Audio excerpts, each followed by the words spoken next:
RT coaching classes में आपका स्वागत है। आज हम कक्षा 12वीं के एनसीईआरटी का chapter 6 halo alkane and hello arenes के थर्ड पार्ट की स्टडी करेंगे। इसमें आज हम देखेंगे हेलो एल्केन हेलोजनों का हाइड्रोकार्बनों से रिएक्शन। तो आप लेक्चर के लास्ट तक बने रहे। तो आज हम करेंगे हाइड्रोकार्बनों से अभिक्रिया। हाइड्रोकार्बनों से ठीक है। इसके लिए हम पहला लेते हैं एल्केन से मुक्त हेलोजन द्वारा। एल्केनों से मुक्त मूलक हेलोजन द्वारा यानी कि फ्री रेडिकल द्वारा। तो अगर मुक्त मूलक के लिए हम बात करें तो एल्केनों के मुक्त मूलक क्लोरीन अथवा ब्रोमीन में समावित दोनों। तो यहाँ से हम थोड़ा सा बुक से देख लेते हैं। यहाँ पे लिखा है, क्या लिखा है कि एल्केनों के मुक्त मूलक क्लोरीनन अथवा ब्रोमीनन में समावित दोनों तथा पॉली हेलो एल्केनों का जटिल मिश्रण प्राप्त होता है, जिससे शुद्ध यौगिकों में पृथक करना कठिन होता है। परिणाम तक किसी भी एक यौगिक की उपलब्धि कम होती है। ये यहाँ तक है। इसके बाद हम रिएक्शन को समझेंगे। तो रिएक्शन क्या है आपकी, एल्केन है CH3 और CH3 की रिएक्शन हम किससे करवा रहे हैं, Cl2 से। काई के अल्ट्रा वायलेट यानी कि प्रकाश की उपस्थिति में, इसको ताप भी बोल सकते हैं ना। ये आपकी एनसीईआरटी के अकॉर्डिंग हम रिएक्शन करेंगे। तो आपके पास तो आपका क्या बनेगा, यहाँ से Cl इसके साथ रिएक्शन कर, यहाँ से एक H निकल जाएगा। तो CH3 CH2 और यहाँ से CH3 था। तो जब एक हाइड्रोजन कम हुआ तो CH2 और Cl बना प्लस। नेक्स्ट के लिए हम करेंगे तो इसका सेकेंडरी प्लस बनेगा। तो CH3 CH2 CH, अब यहाँ Cl जुड़ जाएगा और ये लास्ट वाला CH3 रहेगा। क्लियर है। अब इन दोनों के नाम चेंज हो जाएंगे। अगर इसकी बात करते तो ये क्या है, ब्यूटाइल क्लोराइड, क्योंकि 1 2 3 4, तो इसको क्या बोलेंगे, ब्यूटाइल क्लोराइड। Butyl chloride. और इसकी बात करते तो ये भी ब्यूटाइल क्लोराइड। खाली अगर आईयूपीएसी नाम की बात करें दोनों के नाम चेंज हो जाएंगे, क्योंकि एक पहली पोजीशन पे जुड़ा हुआ है और एक दूसरी पोजीशन पे जुड़ा हुआ है। तो इसका नाम भी अगर नॉर्मल या सामान्य नाम की बात करें तो ब्यूटाइल क्लोराइड होगा। यहाँ तक आपके क्लियर हो गया होगा। अब अगर हम आईयूपीएसी नाम की बात करते हैं, ठीक है, आईयूपीएसी नेम, अगर आईयूपीएसी नाम की बात करें तो सबसे पहले क्या है, देखो दूसरी पोजीशन में लगा तो 1 2 3 4, तो क्या जाएगा 2 क्लोरो ब्यूटेन। और अगर इसकी बात करें तो 1 2 3 4, तो 1 पर तो 1 क्लोरो ब्यूटेन। ये आप सबको अच्छे से ध्यान से देखते जाएंगे और रिएक्शन को समझते जाएंगे। ये आपका हो गया है। तो अगर इस अभिक्रिया के बारे में हम लिखे तो हम यहाँ पे एक थोड़ा सा लैंग्वेज लिख लीजिएगा। इसे बोलेंगे मुक्त मूलक अभिक्रिया। तो यहाँ पे मैं आपके कुछ लैंग्वेज लिख देती हूँ तो आपको, ताकि रिएक्शन और अच्छे से क्लियर हो जाए। जब किसी एल्केन, अब एल्केन आप जानते हैं, फिर मैं लिख देती हूँ। इसमें हमने किसको लिया है, ब्यूटेन को लिया है। किसको लिया है ना, ब्यूटेन पर Cl2 या Br2 गैस को प्रकाश या ताप की उपस्थिति में पास किया जाता है, यानी कि उसे गुजारा जाता है, पास किया जाता है। तो हेलोजन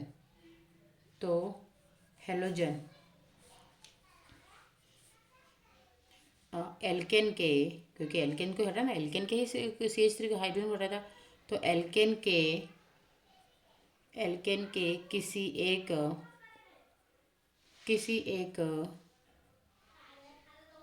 हाइड्रोजन को हटाकर उसकी जगह ले लेता है। और इस अभिक्रिया का नाम क्या होगा, तो यहाँ पे ही लिख लीजिए, यह यह अभिक्रिया मुक्त मूलक तंत्र से होती है। क्लियर है? एक ये पॉइंट करके इम्पोर्टेंट पॉइंट करके लिया कि ये जो अभिक्रिया कैसे होती है, मुक्त मूलक तंत्र से होती है। ये आपका यहाँ तक क्लियर हो गया है। अब हम बात करते हैं इसके आगे। अब इसके आगे हम वापस एल्किनो से, हमने अभी तक एल्केन से करवाई थी, अब हम करवा कैसे कर रहे हैं, एल्किनो से, यानी कि डबल बॉन्ड से। कैसे करवाएंगे? एल्किनो से करवाएंगे।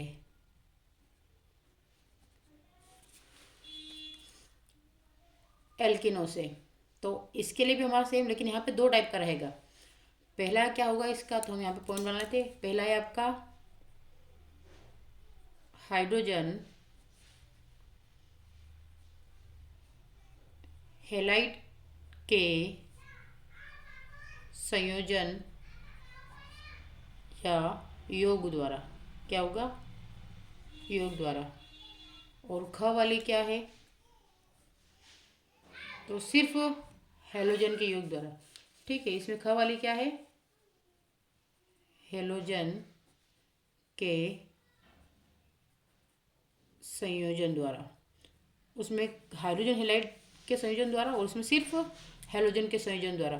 तो दोनों की रिएक्शन अलग अलग होगी, तो हम दोनों रिएक्शन को समझेंगे। ठीक है, हम पहले की बात करते हैं। तो हमें पहले क्या दे रखा है, इस प्रकार से हमने एथिन लिया है। ठीक है, इसकी रिएक्शन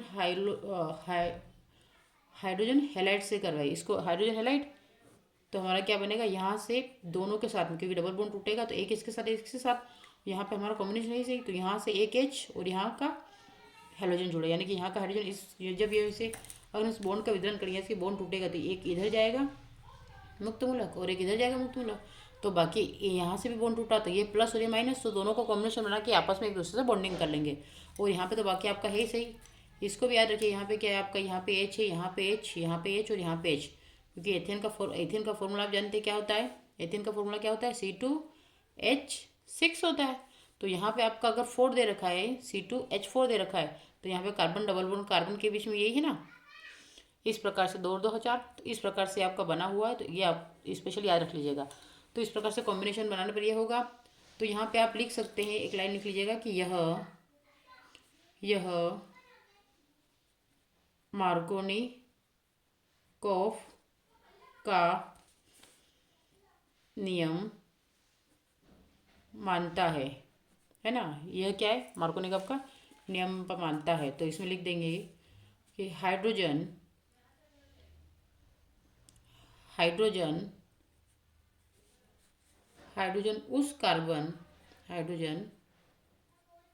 उस कार्बन से जुड़ता है जिसके पास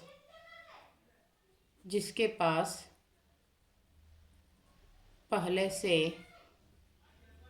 ज़्यादा हाइड्रोजन हो। ठीक है, तो इस टाइप से ये हो जाएगा। और भी बहुत सारा, तो इसके तो हम अभी इतना ही देख लेते हैं। उसके बाद फिर हम देखते हैं हेलोजन के संयोग द्वारा, है ना। सेकंड क्या, क्योंकि हमारा पहला हो गया हाइड्रोजन हेलाइड के संयोजन योग द्वारा, और दूसरा था हेलोजन के संयोजन द्वारा। ये दो हो गया। अब हम अब हमारा इसका ख वाला देख लेते हैं। तो ख हेडिंग क्या हमारा, हेलोजन के संयोजन द्वारा। मैं यहाँ पे सिर्फ आपको मेन पॉइंट बता रही हूँ, बाकी आप अगर पूरी स्टडी करना चाहते हो तो आप आपकी एनसीईआरटी बुक देख लीजिएगा, उसमें सब कुछ दे रखा है। क्लियर है? अब यहाँ पे हम लैंग्वेज लिख लेते हैं कि जब एल्किन पर, जो सिद्धांत बताता है इसका, जब एल्किन पर Br2 या Cl2 को CCl4 विलायक में डाला जाता है तो डबल आबंध क्या बनता है, डबल आबंध खत्म होकर दो हेलोजन दोनों दोनों कार्बनों पर लग लग जाता है, या दोनों कार्बनों पर दोनों हाइड्रोजन लग जाते हैं। अगर उदाहरण की बात करें तो आपका होगा CH2, क्या होगा CH2 डबल बॉन्ड CH2। जब ये ब्रोमीन से रिएक्शन करेगा, CH2 डबल बॉन्ड CH2 जब Br2 से रिएक्शन करता है तो आपका यहाँ से CH2 Br और यहाँ से भी CH2 Br, यानी कि दोनों आपस में कॉम्बिनेशन करके डबल बॉन्ड को तोड़ देंगे। तो जब यहाँ से बॉन्ड विडलन होता है तो एक इलेक्ट्रॉन इसके साथ में और एक इसका इलेक्ट्रॉन इसके साथ में, ये दोनों कॉम्बिनेशन को टूट जाते हैं। यहाँ से एक Br के साथ में एक दूसरे Br के साथ में जुड़ जाता है। यहाँ तक क्लियर हो गया। तो यहाँ पे आप और लिख लीजिएगा। तो यहाँ पे आप क्या लिखेंगे, यहाँ एथीन से 1,2 डाई ब्रोमो एथेन बनता है, जिसे 20 डाई ब्रोमाइड या विसिनल ब्रोमाइड कहा जाता है।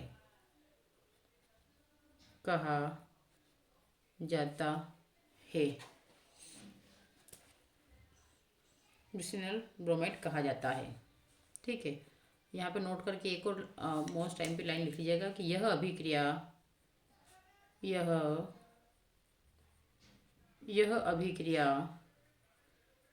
की पहचान के लिए भी काम आती है, क्योंकि ब्रोमीन का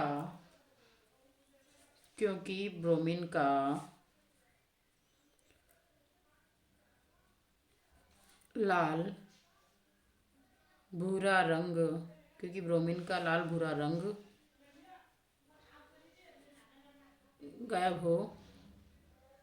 गायब हो जाता है। ठीक है, यह अभिक्रिया की पहचान के लिए भी काम आती है, क्योंकि ब्रोमीन का लाल भूरा रंग गायब हो जाता है। इसके लिए अब अलग अलग हम रिएक्शन देख लेते हैं। सबसे पहले तो आपकी एक एल्केन के साथ में देखेंगे, है ना। यहाँ पे मैं तीनों एक साथ बता देती हूँ। एल्केन के लिए करेंगे, ठीक है। तो अगर एल्केन के लिए करेंगे इसका सामान्य सूत्र क्या होगा, CnH2n प्लस का 2। तो इसकी रिएक्शन क्या बनेगी, जब CH4 यानी कि मेथेन की रिएक्शन क्लोरीन से करवाएंगे HNO की उपस्थिति में, यानी कि क्लोरोनीकरण करेंगे, तो CH3Cl प्लस HCl बनेगा। सेकेंड दे रखा आपका एल्किन। जब एल्किन की अभिक्रिया CnH2n से होगी, ठीक है, जब इसकी रिएक्शन होगी तो यहाँ पे हम क्या लिखेंगे, डबल बॉन्ड के साथ में लिखेंगे। क्या लिखेंगे, CH2 double bond CH2 plus Br2। तो आपका क्या बनेगा, CH2Br और CH2Br बनेगा। फिर थर्ड की बात करते हैं, एल्काइन की बात करें जब, तो CnH2n माइनस का 2। तो इसके लिए अगर बात करते हैं तो यहाँ पे दो टाइप की रिएक्शन करके बता देती हूँ आपको, है ना। तो आपकी क्या बनेगी, यहाँ पे एक तो बनेगी आपकी कि ये वाला ट्रिपल बॉन्ड एसिटिलीन बोलेंगे। जब इसकी रिएक्शन Br2 यानी कि ब्रोमीन से करेंगे तो यहाँ पे CH Br double bond CH और Br बनेगा। इस टाइप से आप बना सकते हैं, ठीक है। और इसी को आगे बढ़ाने पर जब आप CH डबल बॉन्ड CH की रिएक्शन फिर आप Br2 से करेंगे तो CH सिंगल बॉन्ड CH बनेगा। क्लियर है। तो ये एल्काइन के साथ में रिएक्शन हो जाएगी आपकी। तो इस टाइप से आपको इस रिएक्शन को करना है। इसके लिए बहुत सारे और भी होते हैं जो ट्रिक होती है। तो अगर ट्रिक को भी करना है तो मैं आपको एक ट्रिक भी बता देती हूँ, ठीक है। तो इसके लिए ट्रिक भी याद रख लीजिएगा आप, है ना। इसके लिए ट्रिक ये है कि आपको सबसे पहले हेडिंग डालना है, स्रोत क्या डालेंगे आप? एक तो डालेंगे स्रोत, दूसरा डालेंगे अभिक्रिया और तीसरा डालेंगे उत्पाद। ठीक है, इस टाइप से आपको टेबल बना लेनी है। अब टेबल में आपके 3 चीज़ें हैं, है ना, तीनों को आपको कवर करना है। सबसे पहले हम स्रोत के लिए लेते हैं, हम क्या लिखते हैं? एल्केन। क्या लेंगे? एल्केन लेंगे। तो एल्किन Cl2 या Br2 को यूज़ करेंगे और साथ में क्या लेंगे? प्रकाश या ताप, है ना, प्रकाश या ताप भी कर सकते हैं। तो क्या बनेगा आपका? एल्किल एल्किल हैलाइड बनेगा। क्या बनेगा? एल्किल हैलाइड का मिश्रण बनता है। क्या बनता है? एल्किल हैलाइड का मिश्रण बनता है। सेकेंड की बात करें तो एल्किन की बात करते हैं। ये भी शॉर्ट ट्रिक है एल्किन के लिए। तो एल्किन की रिएक्शन आपको एल्किल हाइड्रोजन हैलाइड या से करवानी है, तो इसको बोलेंगे मार्कोनिकॉव। क्या बोलेंगे? मार्कोनी, है ना, मार्कोनी को नियम के अनुसार, मार्कोनिकॉव नियम के अनुसार, मार्कोनिकॉव नियम के अनुसार, मार्कोनिकॉव नियम के अनुसार अगर बात करते हैं तो प्रमुख एल्किल हैलाइड क्या बनेगा इसमें? प्रमुख एल्किल हैलाइड, मुख्य रूप से प्रमुख एल्किल हैलाइड। और तीसरा है आपका, तीसरा इसमें एल्किन। जब एल्किन की रिएक्शन आप Br2 या Cl2 से करवाते हैं, Br2 या Cl2 से करवाते हैं, तो इसमें बनता है आपका विष डाई हैलाइड बनता है। तो इसमें क्या होता है? रंगहीन उत्पाद बनता है। क्या बनता है? रंगहीन रंगहीन उत्पाद प्राप्त होता है। ठीक है, इसमें क्या होता है कि रंगहीन उत्पाद आपको प्राप्त होता है। तो ये इस टाइप से आपकी ट्रिक हो गई, जो हमने अभी सब ऊपर सीखा था उसी को ट्रिक के माध्यम से हमने कवर कर लिया है। अब हम आगे देखते हैं हेलोजन विनिमय द्वारा। ठीक है, अभी तक हमने क्या देखा था? हेलोजन हाइड्रोकार्बनों से। अब हम देखते हैं हेलोजन विनिमय द्वारा अभिक्रिया। तो अब नेक्स्ट आपका क्या हो जाएगा? हेलोजन विनिमय द्वारा। तो आपको हेडिंग यही डालना है, हेलोजन हेलोजन विनिमय द्वारा। अगर हेलोजन विनिमय के द्वारा बात करें तो यहाँ पे लिख लीजिएगा कि एल्किल हैलाइड का निर्माण, एल्किल एल्किल हैलाइड का निर्माण। तो इसमें याद रख लीजिएगा आप, ये हेलोजन विनिमय विधि से एल्किल, तो यहाँ पे डायरेक्ट आप तो लैंग्वेज लिख लीजिए कि एल्किल हैलाइड एल्किल हैलाइड वे यौगिक है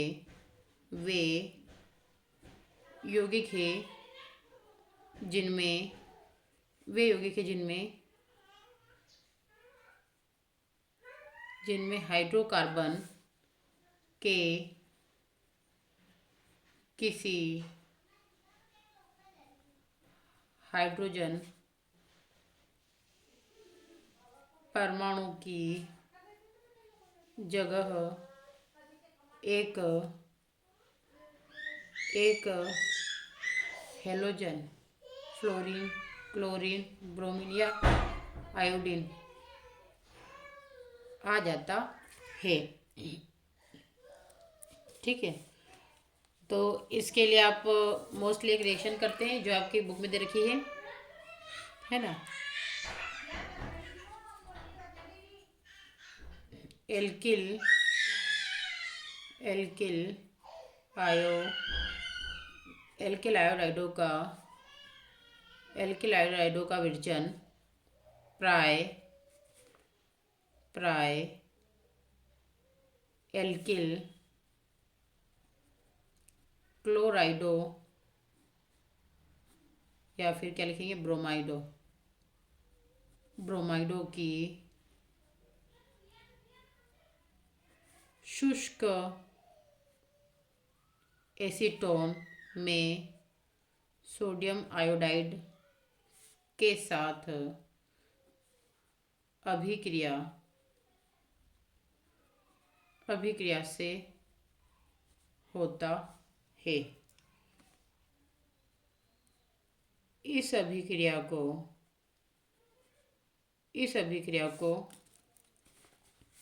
क्या कहते हैं? याद है आप सबको? फिंकेल्स्टाइन। क्या कहेंगे? फिंकेल्स्टाइन अभिक्रिया। यह भी आपके प्री बोर्ड 2025-26 वाली में रिएक्शन आई थी। सिर्फ नाम पूछा था, बहुत सारों ने तो नाम बताया लेकिन बहुत सारे नाम नहीं बता पाए। तो थोड़ा सा इस चीज़ का ध्यान रखिए कि इसी प्रकार से आपको घुमा के पूछेंगे। उन्होंने ये पूछा था कि एल्किल आयोडाइडों का विघटन प्राय एल्किल क्लोराइड या ब्रोमाइडों के शुष्क एसीटोन में सोडियम के साथ अभिक्रिया से होता है। तो इस अभिक्रिया को क्या कहते हैं? तो फिंकेल्स्टाइन अभिक्रिया कहते हैं। अब जिसने पढ़ा था उसने कर दिया, लेकिन जो नहीं पढ़ा उसने नहीं कर पाया। तो थोड़ा सा ऐसे स्पेशली इन चीज़ों पर विशेष करके फोकस रखें और आप सोल्व करने का प्रयास करें। अब एल्किल हेलाइड आपने RX लिया और सोडियम आयोडाइड से इसकी रिएक्शन करवाई, तो आपका एल्किल और आयोडाइड बना। और यही याद रखेगा कि एल्किल आयोडाइड के विघटन की जो रिएक्शन है वो भी आपकी फिंकेल्स्टाइन रिएक्शन है। तो आपको इस प्रकार से पूछ सकते हैं कि एल्किल आयोडाइडों के विघटन की रिएक्शन कौन सी है? तो ये भी यही है। तो आपको कुछ नहीं करना है, यहाँ से खाली इस दोनों को कॉम्बिनेशन करके जब आप इन दोनों को निकाल देंगे सॉरी, तो बाकी आप दोनों को क्या बचा? एल्किल आयोडाइड बचा। तो ये आपकी क्लिक रिएक्शन हो गई। अब यहाँ पे आप X की जगह Cl भी ले लें या Br ले लें, दोनों में से कुछ भी ले सकते हैं। ठीक है, यहाँ पे एक दो कुछ मैं इसका एग्जांपल दे दूँ जिससे इस प्रकार से आपका बनता है। अब एल्किल की जगह जैसे आपका CH3Cl भी बन सकता है, आपका CH3Br भी बन सकता है और CH3I भी बन सकता है। तो अगर इसकी बात करें तो ये क्या है आपका? क्लोरोमीथेन। दूसरा आता है ब्रोमोमीथेन। और तीसरे की बात करते हैं आयोडोमीथेन। ये इस प्रकार से आपके ये वाले सारे बनते हैं। ये आपका फिंकेल्स्टाइन रिएक्शन के बारे में अच्छे से स्टडी हुई। अब हम बात करते हैं जो एक और रिएक्शन बनती है, स्वार्ज रिएक्शन। क्या आती है? स्वार्ज रिएक्शन। तो इसे बोलेंगे स्वार्ज अभिक्रिया। स्वार्ज अभिक्रिया। तो यह भी क्या है कि यह क्लोरो एल्केन तैयार करने की विधि है। यह क्लोरो एल्केन तैयार करने की विधि है।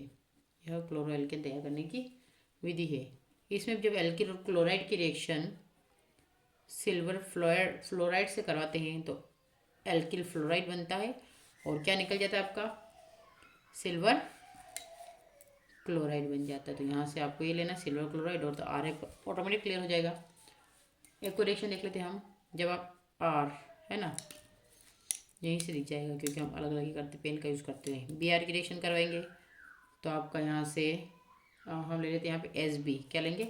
Sb की रिएक्शन आप करवाते हैं F3 से। क्लियर है? अब यहाँ से हम कॉम्बिनेशन बना रहे हैं तो जब आपका ये वाला इसके साथ कॉम्बिनेशन करके निकल जाएगा, ठीक है, तो आपका क्या निकलेगा? जब इसकी रिएक्शन आप करवाते हैं तो आपका मतलब सेम सेम ही निकलना चाहिए और कुछ नहीं है। तो आप यहाँ से रिएक्शन करवाएंगे तो आपका ये वाला Sb जो होगा है ना, ये देख लो R F के साथ में कॉम्बिनेशन बनाएगा और F जो होगा वो Br3 के साथ कॉम्बिनेशन बनाएगा। तो यहाँ पे आपको ऐसे ये तो खाली है, बाकी आपको इक्वल तो करना ही है क्योंकि सारे आप अलग अलग लेकिन फिर इनको इक्वल करेंगे, उसके बाद आपका रिएक्शन का सेट बनेगा। तो सबसे पहले आपको इक्वल करना है। अब आपकी बुक में बहुत सारे एग्जाम्पल दे रखे तो यहाँ पे मैं उनमें से कुछ बता देती हूँ, तो आप इनको एक बार रिवाइज कर लीजिएगा। ठीक है, जैसे आपको दिया गया है Ag सिल्वर फ्लोराइड दिया गया है, उसके बाद HG2F2 दिया गया है, COF2 दिया, क्योंकि ये सबका एक दूसरे का कॉम्बिनेशन था। जैसे Ag प्लस के साथ ये वाला है तो ये 3 रखता है, इसके साथ 3 ही जुड़ेंगे। वैसे अगर ये 3 है तो इसके साथ 3 का ही जुड़ेगा। तो इस प्रकार से आपको ये कॉम्बिनेशन बनाना पड़ेगा। तो वो एक कैलकुलेटिव प्रोसेस हो जाती है। तो आपको संतुलित समीकरण बनाना है, लेकिन एग्जाम्पल आप यही लेके करेंगे। तो यहाँ तक आपका क्लियर हो गया है। अब मैं आपको एक और एग्जाम्पल लेके बता देती हूँ। जैसे मान लीजिए आपने मिथाइल ब्रोमाइड की रिएक्शन करवाई, मिथाइल ब्रोमाइड की रिएक्शन करवाई सिल्वर फ्लोराइड से, तो आपका क्या बना? मिथाइल फ्लोराइड बना प्लस सिल्वर ब्रोमाइड आपका साइड में हो जाएगा। तो इस टाइप से आपके रिएक्शन के कुछ मेन पॉइंट है जो आपको बार बार कवर भी करने होते हैं और सेट भी करना होता है। तो आप इनको अच्छे से सेट करें। और तो ये आपकी कौन सी रिएक्शन हो गई थी? स्वार्ज रिएक्शन। इस रिएक्शन का नाम क्या है? स्वार्ज रिएक्शन है। तो आपको खाली इस टाइप से इनको निकालना है। ये इसका कॉम्बिनेशन बन गया, इसमें इसके साथ इसका कॉम्बिनेशन बन गया था, इसमें इसके साथ इसका कॉम्बिनेशन बन गया था, आपका ये बन गया था, इसमें ये बन गया, इसमें ये बन गया। क्लियर है? तो इस टाइप से ज़्यादा कोई टफ नहीं है, बस आपको एक अरेंजमेंट करना आना चाहिए इनका सबका। ठीक है, अब हम बात करते हैं नेक्स्ट। एक क्वेश्चन कवर कर लेते हैं हम एनसीईआरटी वाला। तो आप देखिए कि किस प्रकार से इस टाइप के क्वेश्चंस को हम सॉल्व करते हैं। ठीक है, ये देखो आपकी एक एनसीईआरटी किताब में एक वाला क्वेश्चन दे रखा है कि CH3 2CH2CH3 के मुक्त मूलक क्लोरीन से बनने वाले सभी संभावित मोनोक्लोरो संरचनात्मक समावयवियों को पहचानिए। तो दिए गए अणु में 4 विभिन्न प्रकार के हाइड्रोजन परमाणु है। इन हाइड्रोजन परमाणुओं के प्रतिस्थापन से निम्न 4 मोनोक्लोरो व्युत्पन्न प्राप्त होंगे। तो ये अलग अलग टाइप, देखो यहाँ पे पहली पोजीशन, ये दूसरी पोजीशन पे, ये तीसरी पोजीशन पे, और फिर यहीं पे 1 2 3, ये भी वापस तीसरी पोजीशन पे, लेकिन अलग साइड से करके जोड़ रखा है। तो इस टाइप से आपको इनको बनाना आना चाहिए। अब ये मैं आपको, क्योंकि आप बुक वाले हैं तो इस प्रकार से बनाए, अब आपको मैं थोड़ा सा विस्तारित करके इसको बता देती हूँ। ठीक है, तो आपको दिया क्या गया है, हम एग्जाम्पल लेके देखते हैं कि सबसे पहले दिया क्या गया आपको, है ना। तो ये वाला एग्जाम्पल है आपका CH3। ठीक है, क्या दिया गया है? CH3 और बाहर 2 लगा है, यानी कि आपके 2 मिथाइल ग्रुप है। फिर CH2 दिए गए हैं। इसके आपको 4 समावयवी बनाने हैं, 4 समावयवी बनाना है। ठीक है, 4 समावयवी बनाना है आपको। तो हम पहले समावयवी की बात करते हैं। पहला किस प्रकार से बनेगा? तो अगर आपके पहले समावयवी की बात करें तो ये आपका बना रहा है CH3 2 CH, CH2 CH2 और Cl। तो ये पहली पोजीशन के हिसाब से, अगर इसको और टाइप से बनाना, इसको हम इस प्रकार से लिख सकते हैं कि आपका CH3, ये CH3 CH CH2 CH2 और Cl, ये आपका एग्जैक्ट है। तो यहाँ से करेंगे तो 1 2 3 4। ठीक है, 1 2 3 4। तो अगर आपका है तो 1 पोजीशन पे क्लोरीन ग्रुप, 3 पोजीशन पे मिथाइल ग्रुप और ब्यूटेन। इस टाइप से आप कर सकते हैं। सेकेंड स्ट्रक्चर दे रखा आपको CH3 2, फिर CH CH Cl और CH3, यानी कि 3 है, मतलब लास्ट, मतलब कि लास्ट में तो जुड़ा ही नहीं है। तो हम इसको बनाएंगे तो किस प्रकार से बनाएंगे? आपका H3C है ना, फिर H3C, तो ये 2 यहाँ से CH, फिर CH, यहाँ पे आपका Cl और CH3, ये आपका इसका कॉम्बिनेशन बन जाएगा। फिर तीसरे की बात करते हैं। ठीक है, तीसरा दे रखा उसने CH3 2 Cl, इस टाइप से दे रखा उसने, तो जो आपको कॉम्बिनेशन बनाना ही है। ठीक है, फिर आएगा CH2 और CH3। तो देखो 1 2 3 4 5, क्लियर, हमें 5 कार्बन ही चाहिए हमारा। तो इस प्रकार से आपको दे रखा है। अब यहाँ से आप पोजीशन अगर इस स्ट्रक्चर की देखेंगे तो आपका है CH3, फिर Cl, CH2 और CH3, ये आपका इस प्रकार से इसका दे रखा है।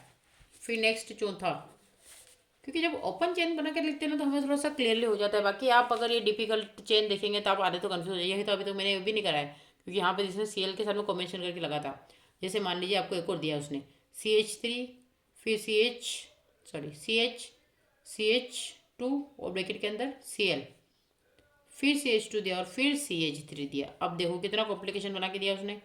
तो आपको बस ये अरेंजमेंट करना आना चाहिए, क्योंकि जब तक आप अरेंजमेंट नहीं कर पाएंगे ना तब तक आपका रिएक्शन मतलब आप जब तक कार्बनों को अरेंज नहीं कर पाएंगे तब तक आपका व्यवस्थित बनना ही संभव नहीं हो पाएगा। तो अगर आप इस प्रकार से इसको कर रहे हैं तो आपका क्या बनेगा? यहाँ पे आपने यहाँ पे CH3 लिखा, अब यहाँ पे ये CH है, क्लियर है ना। आप ये CH है तो यहाँ से क्या करेंगे? CH2 और Cl बना दिया। फिर यहाँ से आपका क्या आया? CH2 और CH3। तो आप 1 2 3 4, क्लियर है। तो फिर वही कि 1 पोजीशन पे क्लोरो ग्रुप, तो 1 क्लोरो 2 मिथाइल क्या बनेगा, 4 कार्बन का ब्यूटेन। इस टाइप से आपको एक कॉम्बिनेशन बना के करना है। तो ये आपके 4 समावेशी जो एग्जाम्पल एनसीईआरटी में आपको एग्जाम्पल दे रखे, मैंने उसी के हिसाब से आपको सेट करके अरेंज करके बता दिया। तो ये आप एक बार और देख लीजिएगा। ठीक है, ये वाला क्वेश्चन है। इसमें 10 रखा, लेकिन मेरे हिसाब से आपको, क्योंकि ये मेरे पास ओल्ड बुक है, आपके पास न्यू एडिशन होगा, उसमें लिखा होगा 6.3, यानी कि 6 पार्ट का तीसरा वाला उदाहरण। क्लियर है? तो ये वाला आप देख लीजिएगा, मैंने इसको अच्छे से क्लियर करके दिखा दिया। अब हम बात करेंगे नेक्स्ट है हेलो एरिनो का विरचन। तो हाइड्रोकार्बनों से इलेक्ट्रॉन प्रतिस्थापन द्वारा। तो हेलो एरिनो का विरचन किस प्रकार से होता है उसको भी हम एक बार देख लेते हैं। ठीक है कि तो इसमें हम अब अलग अलग रिएक्शन को देखते हैं। हम सबसे पहले इसमें देखेंगे, पहली रिएक्शन है हमारी, यह आप हेडिंग डाल लीजिए। सबसे पहले क्या डालेंगे, हेलो एरिनो का विरचन, यानी कि हेलो एरिनो का बनना या फॉर्मेशन। ठीक है, तो यहाँ से हम शुरुआत करते हैं आपके। तो आपकी हेडिंग क्या रहेगी सबसे पहले,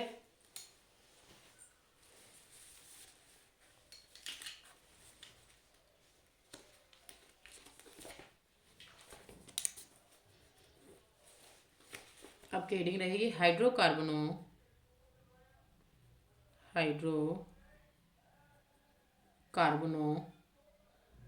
से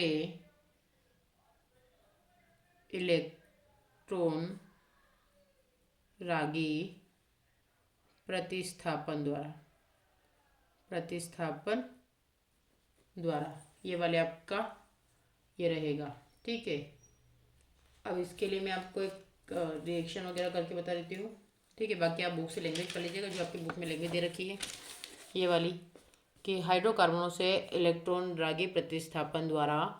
तो ये आपका पूरा दे रखा कि एरिल क्लोराइडो तथा ब्रोमाइडो का विरचन आयरन या आयरन थर्ड क्लोराइड अथवा किसी अन्य लुईस अम्ल उत्प्रेरक की उपस्थिति में एरिनो के क्लोरीन अथवा ब्रोमीन द्वारा इलेक्ट्रॉन रागी प्रतिस्थापन द्वारा आसानी से किया जा सकता है।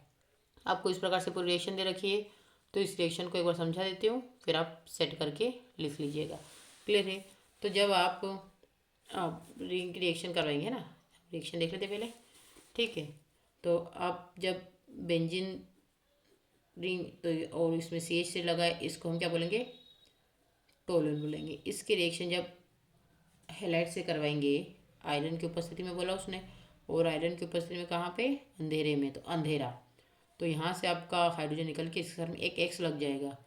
तो इस प्रकार से ये आपको ये तो कंप्लीट ये तो रखना ही है। यहाँ से थोड़ा सा सीख लीजिएगा, दोनों में आपको इस प्रकार से करके यहाँ पे इसको सेट करके ही रखना है, इसको नहीं भगाना है ना। तो यहाँ पे आपका CH3 रहेगा। अब आपको चेंज किस पे करना है, तो देखो आपको यहाँ पे चेंज करना है, इस पोजीशन पे चेंज करना। तो यहाँ पे हेलोजन या फिर इस पे हेलोजन, तो इसे आप क्या बोलेंगे, तो एक ऑर्थो, तो यहाँ से तो करेंगे हम, तो ऑर्थो हेलोटोलिन बोलेंगे, इसको क्या बोलेंगे, ऑर्थो हेलो टोलुइन। और ये हो जाएगा आपका पेरा हेलो टोलुइन। ठीक है, ये 2 टाइप के आपके बन जाएंगे। इस प्रकार से आपको बनाना है। और यहाँ पे एक लाइन लिख लीजिएगा, है ना। क्या लिखेंगे कि आर्थो तथा पेरा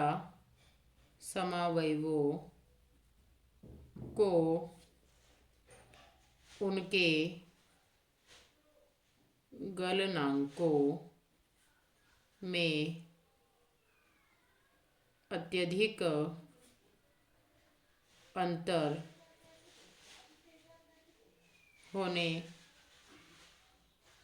कारण, आर्थो तथा पैरा समावयवों को उनके गलनांकों में अत्यधिक अंतर होने के कारण सुगमता पूर्वक पृथक किया जा सकता है। ठीक है, तो ये हो गया आपका एक रिएक्शन बता दी। इसी में आप कुछ एग्जाम्पल भी ले सकते हैं।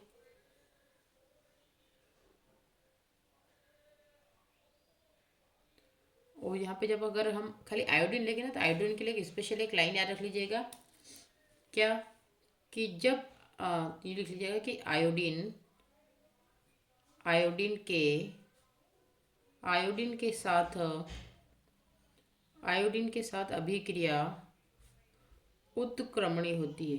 क्या होती है? आयोडीन के साथ अभिक्रिया उत्क्रमणी होती है तथा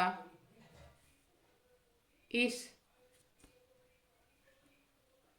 इस अभिक्रिया इस अभिक्रिया में उत्पन्न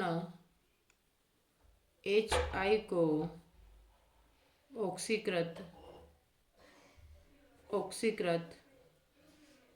करने के लिए ऑक्सीकृत करने के लिए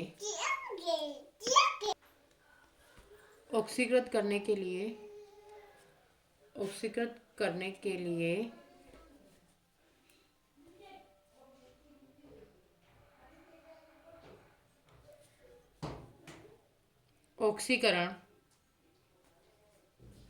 ऑक्सीकरण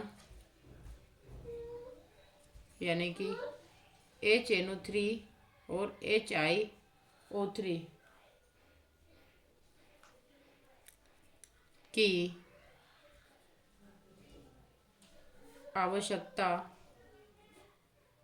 होती है।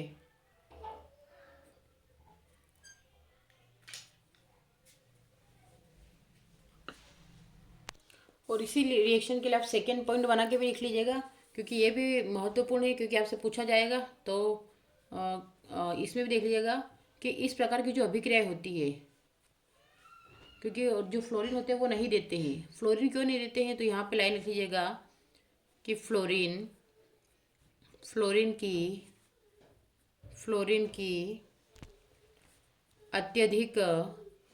की अत्यधिक क्रियाशीलता के कारण इस विधि ठीक है, फ्लोरीन की अत्यधिक क्रियाशीलता के कारण इस विधि द्वारा फ्लोरीन युक्त यौगिकों का विरचन नहीं किया जाता। ठीक है, कि फ्लोरीन की अत्यधिक क्रियाशीलता के कारण इस विधि द्वारा फ्लोरीन युक्त यौगिकों का विरचन नहीं किया जा सकता। फिर नेक्स्ट है, अगला हम बात करते हैं एमिनो से सेन में अभिक्रिया बनाना। ठीक है, तो ये क्या हो गया? एमिनो से सेन में अभिक्रिया बनाना। एमिनो से सेंडमेयर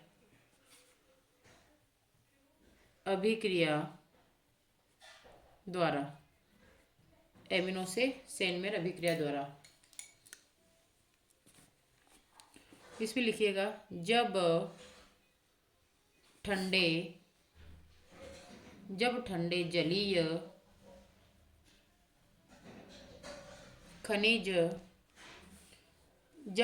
जलीय खनिज अम्ल में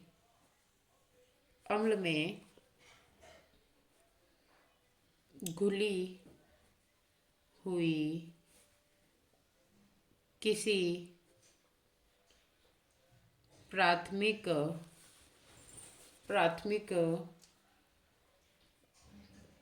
एमीन को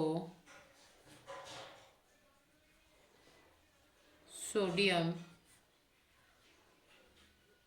नाइट्राइट के साथ अभिकृत किया जाता है तो डाई एजोनियम लवण बनते हैं। और फिर आगे, ताज़ा बने ताज़ा बने डाई एजोनियम लवण तथा क्यूप्रस क्लोराइड, क्यूप्रस क्लोराइड, ये हम ब्रोमाइड भी ले सकते हैं। क्या ले सकते हैं? हम ले सकते हैं क्यूप्रस, ब्रोमाइड भी इसकी जगह यूज़ कर सकते हैं। ब्रोमाइड के विलयन को मिलाने पर डाई एजोनियम समूह क्लोरीन अथवा ब्रोमीन द्वारा प्रतिस्थापित हो जाता है। अब इसके लिए अगर रिएक्शन को देखेंगे तो हमारा क्या बनेगा, इस प्रकार से हम कॉम्बिनेशन बनाएंगे तो ये बनेगा आपका NH3, यहाँ पे सोडियम से इससे रिएक्शन कराएंगे तो आपका हल्के हैलाइड। तो 273 और 278 केल्विन के आसपास के लिए टेम्परेचर चाहिए आपको। और जब इसका विरेचन करवाएंगे, है ना, क्योंकि यहाँ पे आपका क्या बनेगा, बेंजीन डाइएजोनियम हैलाइड बनेगा। अब इसकी जगह आप कुछ भी ऐड कर सकते हैं। तो ये आपका बेंजीन डाइएजोनियम, लोग नाइट्रोजन के जो दो समूह होते हैं ना उसको डाइजो बोलते हैं, तो बेंजीन डाइएजोनियम हैलाइड बनेगा। तो इसका नाम क्या है, बेंजीन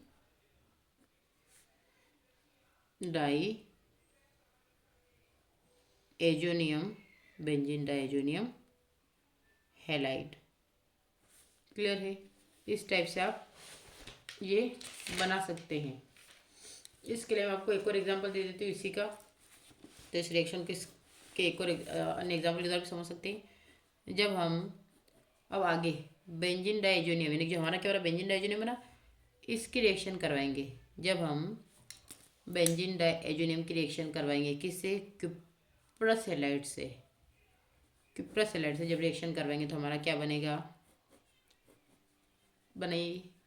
एरिल हैलाइड। क्या बनता है, सिर्फ यहाँ से सोडियम N2 निकल जाता है, मतलब आपका नाइट्रोजन निकल जाता है, नाइट्रोजन ग्रुप निकल जाता है, तो आपका खाली X बच जाता है और आपका N2 यहाँ पे बाहर निकल गया। क्लियर है? तो ये जो बना ये क्या है, एरिल, क्योंकि बेंजीन रिंग है तो एरिल हैलाइड। अब वो क्लोरो हो सकता है, ब्रोमो हो सकता है, कुछ भी हो सकता है। इससे आपका ये वाला बन जाता है। मान लीजिए आप अगर आयोडीन के द्वारा करवा रहे हैं, तो अगर आयोडीन द्वारा करवाएंगे तो आयोडीन द्वारा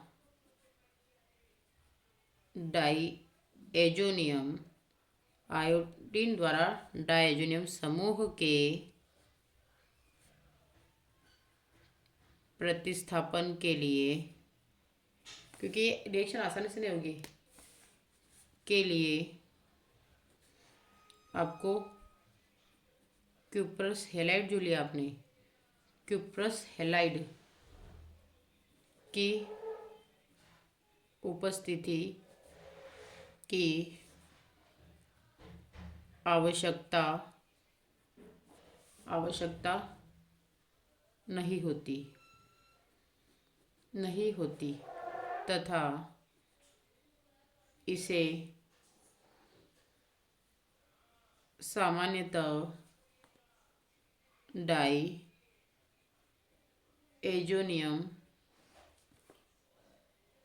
डाइएजोनियम लवण तथा पोटेशियम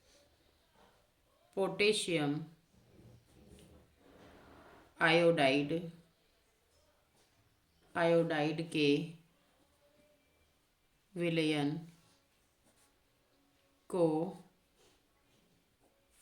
एक साथ हिलाकर किया जाता है। ठीक है, कि आयोडीन द्वारा डाइएजोनियम समूह के प्रतिस्थापन के लिए क्यूप्रस हैलाइड की उपस्थिति की आवश्यकता नहीं होती तथा इसे सामान्यतः डाइएजोनियम लवण तथा पोटेशियम आयोडाइड के विलयन को एक साथ हिलाकर किया जाता है।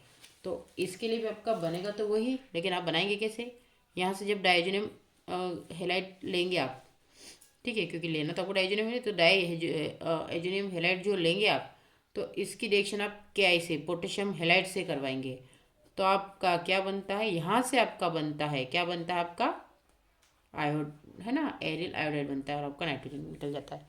तो आई होप यहाँ तक आपको अच्छे से क्लियर हो गया होगा।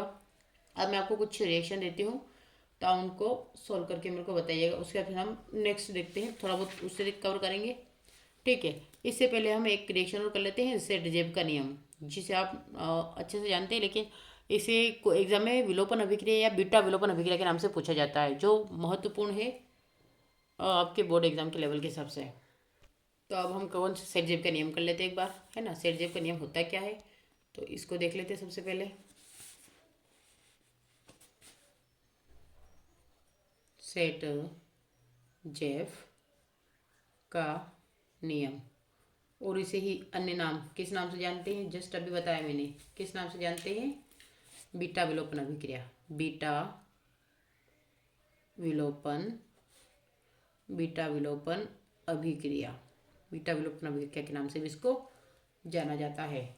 तो सबसे पहले हम विलोपन के नाम से ही शुरुआत करते हैं इसकी, क्या कि विलोपन, है ना। तो आप हेडिंग क्या डालेंगे, विलोपन अभिक्रिया। पहले विलोपन अभिक्रिया समझते, विलोपन अभिक्रिया होता क्या है, तो विलोपन अभिक्रिया, इसके लिए आप लैंग्वेज लिखेंगे कि जब किसी जब किसी एक ही जब किसी एक ही अणु से दो परमाणु या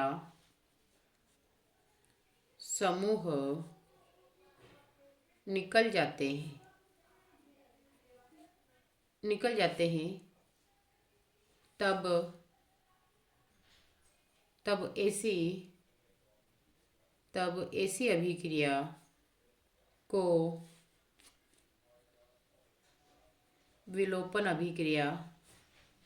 ऐसी अभिक्रिया को विलोपन अभिक्रिया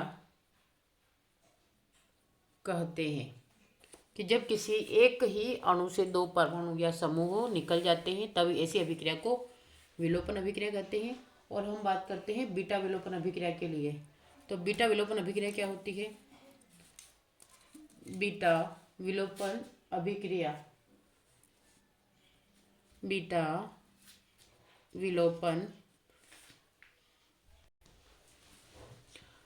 बीटा विलोपन अभिक्रिया की बात करते हैं। तो बीटा विलोपन अभिक्रिया,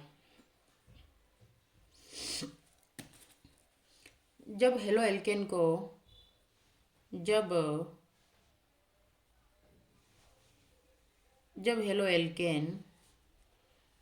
को पोटेशियम हाइड्रोक्साइड पोटेशियम हाइड्रोक्साइड के सांद्र एल्कोहलीय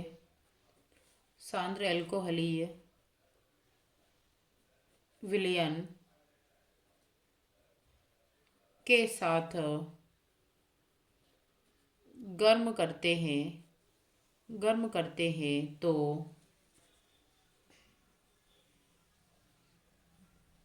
तो हाइड्रोजन परमाणु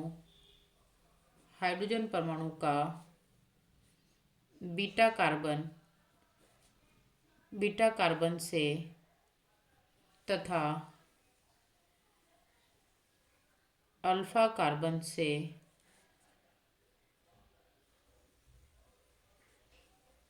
हेलोजन के विलोपन द्वारा एल्किन बनता है। इसलिए इसे बीटा विलोपन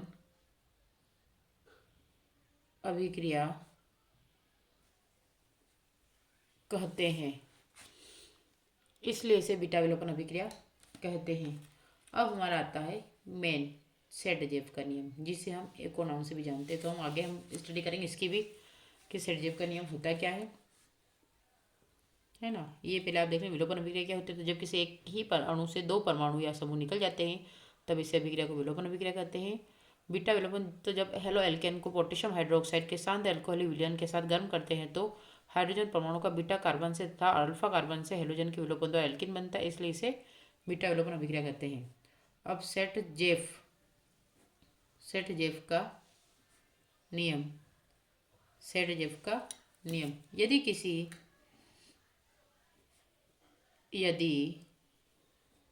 यदि किसी यदि किसी एल्किल हैलाइड के एक से अधिक बीटा हाइड्रोजन है तो एल्किनों का मिश्रण प्राप्त होता है। एल्किनों का मिश्रण प्राप्त होता है जो सबसे अधिक प्रतिस्थापित होता है,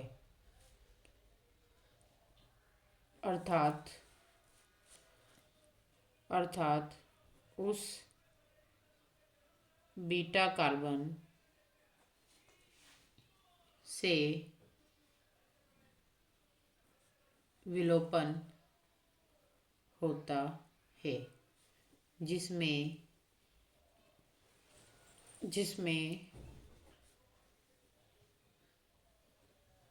हाइड्रोजन परमाणु की संख्या कम होती है। हाइड्रोजन परमाणु की संख्या कम होती है। इसके लिए हम रिएक्शन देखते हैं। मान लीजिए आपने इस टाइप के एल्केन की एल्किल हेलाइड की रिएक्शन करवाई है KOH से। कौन सा? अल्कोहलिक गैस, तो एल से लिख देंगे। अल्कोहलिक KOH से जब रिएक्शन करवाएंगे तो यहाँ पे आप रिप्लेसमेंट में KBr भी लिख सकते हो और H2। क्लियर है। तो यहाँ से जब CH3, तो आपका यहाँ से ये बॉन्ड करने पर यहाँ से क्या बन जाएगा? डबल बॉन्ड बनेगा और CH3, यानी कि यहाँ से H और यहाँ का Br निकल गया। ठीक है, बीटा विलोपन, तो यहाँ से आपका H और Br निकल गया। तो इस रिएक्शन को बोलेंगे ब्यूट टू इन। और ये जो बनेगा कितना बनेगा? 80% बनेगा। अब 80% यानी कि ज़्यादा मात्रा में होता है तो मुख्य उत्पाद बनता है, तो इसे बोलेंगे मुख्य उत्पाद। और इसी के साथ में एक अल्प उत्पाद बनता है। तो यहाँ पे आपका ये वाला इसके साथ में यहाँ से आपका कॉम्बिनेशन टू, यहाँ से एक हाइड्रोजन और यहाँ का Br दोनों कॉम्बिनेशन बना के, तो यहाँ से CH2 डबल बॉन्ड CH2 और CH3 बनेगा। तो इसे बोलेंगे ब्यूट 1 इन। इसे बोलेंगे 20% सह उत्पाद। कितना होता है? 20% सह उत्पाद होता है।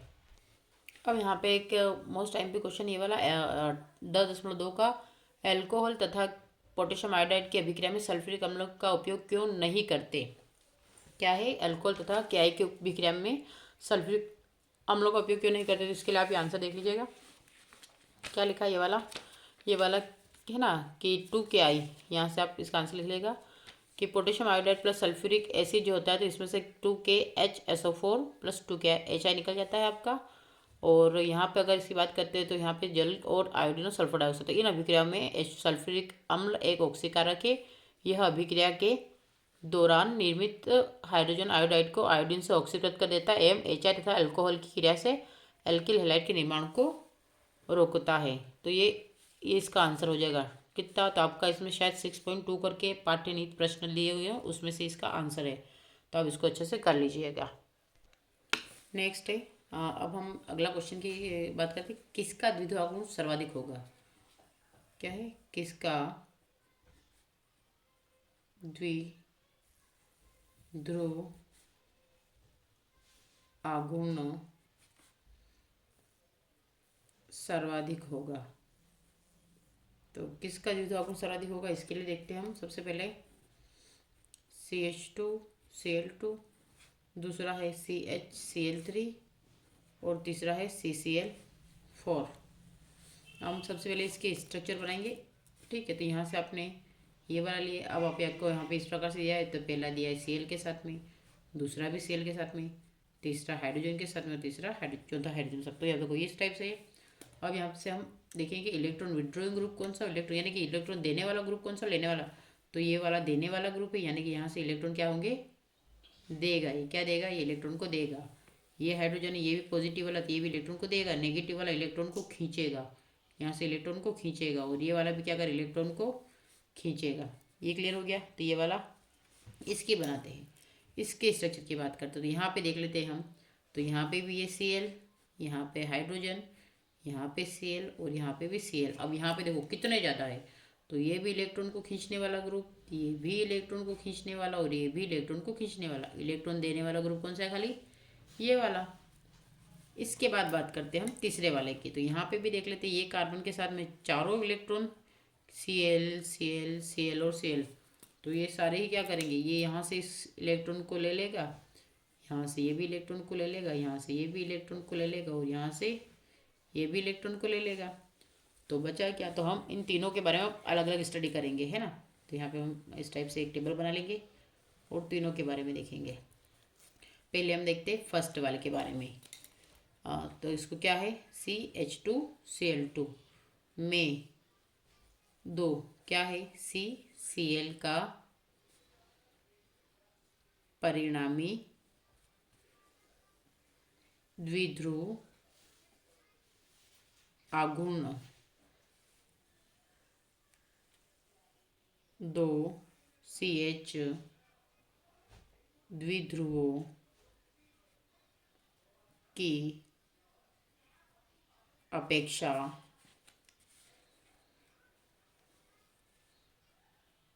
मजबूत होता है। क्या होता है, मजबूत होता है। अतः CH2Cl2 1.62D का द्विध्रुव आघूर्ण CHCl3 से ज़्यादा होगा। सेकेंड की बात करते हैं। तो CHCl3 में दो CCl का परिणामी द्विध्रुव CH तथा Cl बंध के CCl बंध के परिणामी द्विध्रुव द्वारा विरोध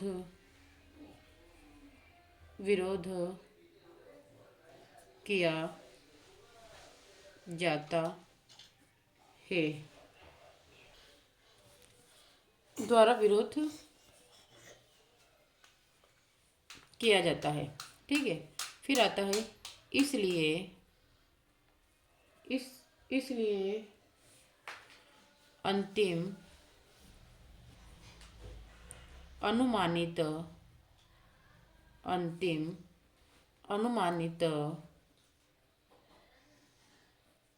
परिणामी द्विध्रुव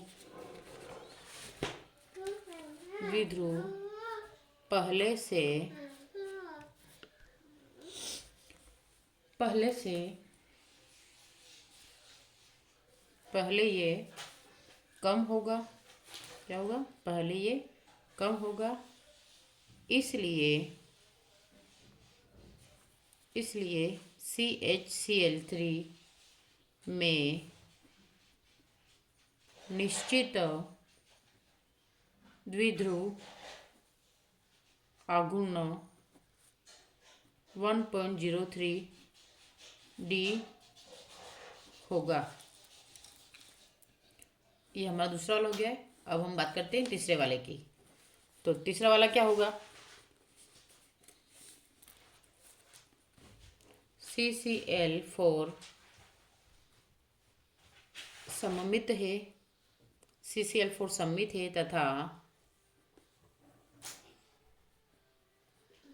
परिणामी द्विध्रुव आघूर्ण शून्य है। क्या है, CCl4 सममित है तथा परिणामी द्विध्रुव आघूर्ण क्या होगा, शून्य होगा। तो हम यहाँ पे एक पॉइंट करके लिखेंगे, अर्थात CH2Cl2 में उच्चतम द्विध्रुव आघूर्ण होगा। ठीक है, अर्थात CH2Cl2 में उच्चतम द्विध्रुव आघूर्ण होगा। ठीक है, यहाँ तक आपका क्लियर हो गया है। तो आज के लेक्चर में हम इतना करेंगे, इसके आगे हम नेक्स्ट लेक्चर करेंगे। तब तक आप इसको पूरा करें। ये हमारा इस चैप्टर का लगभग शायद थर्ड लेक्चर हो चुका है, थर्ड पार्ट है। तो अब हम आगे नेक्स्ट फोर्थ पार्ट में इसके आगे का कवर करेंगे। तब तक आप इसको अच्छे से कवर करें। Thank you for watching.